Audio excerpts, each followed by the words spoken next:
Good evening, everybody. It's Tuesday, the 5th of May, and this is Nighttime Mathematics Radio.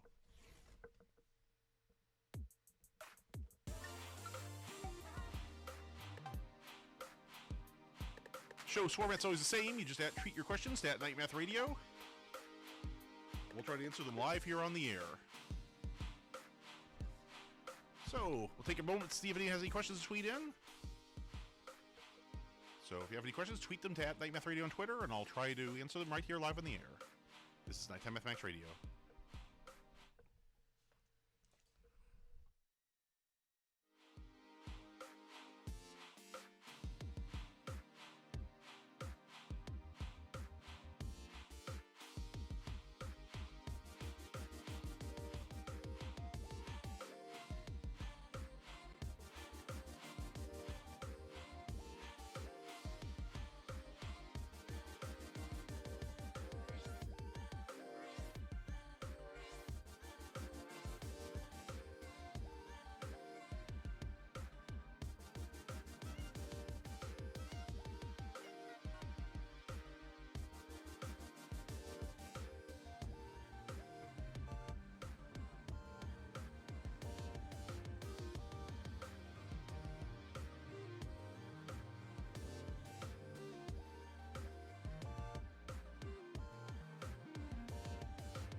Welcome back, everybody. This is Nighttime Mathematics Radio.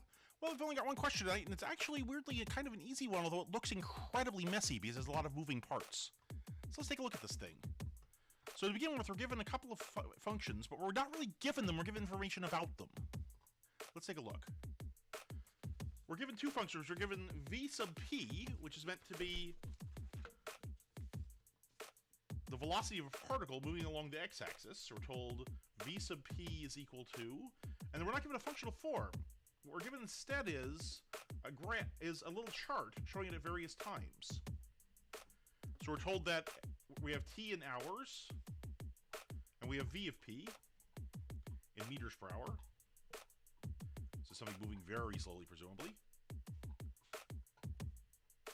It's not moving at time 0. At time 0.3, it's going at 55 meters per hour. At 1, it's going at minus 29 meters per hour. At 2.8, it's going at 55 meters per hour. Oops, did I make my box a little too small? And at 4, it's moving at 48 meters per hour. Are we told anything else about it? Yes, we're told this is a differentiable function. So that means it's both continuous and it's smooth. It's differentiable everywhere. So the first order doesn't have any sharp corners. We're also given a function f of t.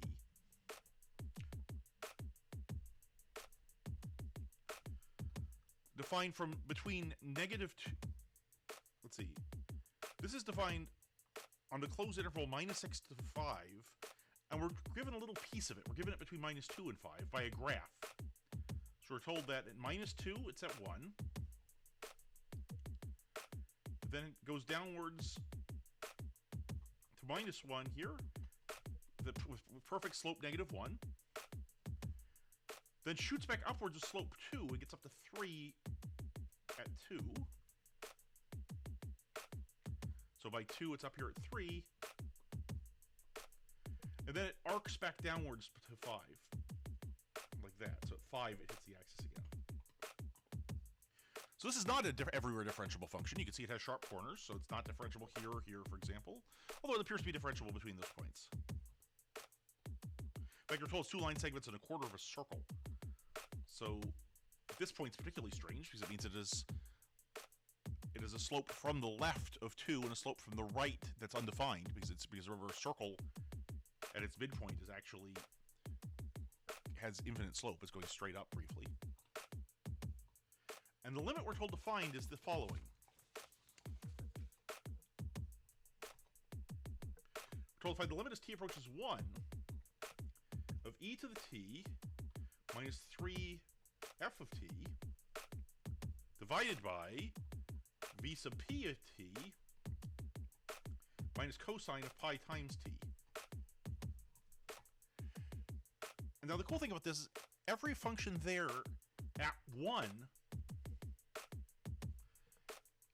is continuous and is actually differentiable. And that's really nice, because what do we know about continuous functions? And the answer is, well, a continuous function is equal to its limit at each point. So if we can just plug in 1 and get an answer, that is the answer. Because after all, if 2 functions are continuous, subtracting them is also a continuous function. If 2 functions are continuous and the bottom one isn't 0, the denominator isn't 0, then you can divide 2 continuous functions to get a continuous function. So this, as long as the denominator doesn't pass through 0, is a continuous function. So let's just try plugging in 1 and see what happens. That's e to the 1 minus 3 times f of t, which is 1, divided by v sub p at 1, which is negative 29, minus cosine of pi. Well, cosine of pi is negative 1, remember? That's halfway around the unit circle, so that's looking straight backwards, so x is minus 1 at that point. So this is e to the 1 minus 3 divided by negative 29 plus 1. So that's, e minus 3 over negative 28. And this is actually a little confusing because both the numerator and denominator are negative here the way we have this written. Because e is 2.718 roughly. So e minus 3 is actually negative. Minus 28 is negative. So let's rewrite this by multiplying numerator and denominator by negative 1 as 3 minus e over 28. And that's actually our answer. Because again, that's a continuous function. So if you want to limit at a point, you can just plug it in if you're looking at a continuous function. That only works for continuous functions, but that's what we have here. This is Nighttime Mathematics Radio. Well, everybody, that's a super short show for the night, but we have nothing else on Twitter, and no other questions came in, so I think we'll wrap it up right here. If anyone has any questions, feel free to tweet them in to at Night Math Radio. I'll try to answer them for tomorrow night's show. This has been Nighttime Mathematics Radio. So, in this ongoing strange world where the classes are all faces on a distant Zoom meeting, but the homework is also very real, just keep tuning in, and I'll try to help you out with the math. Good night, everybody.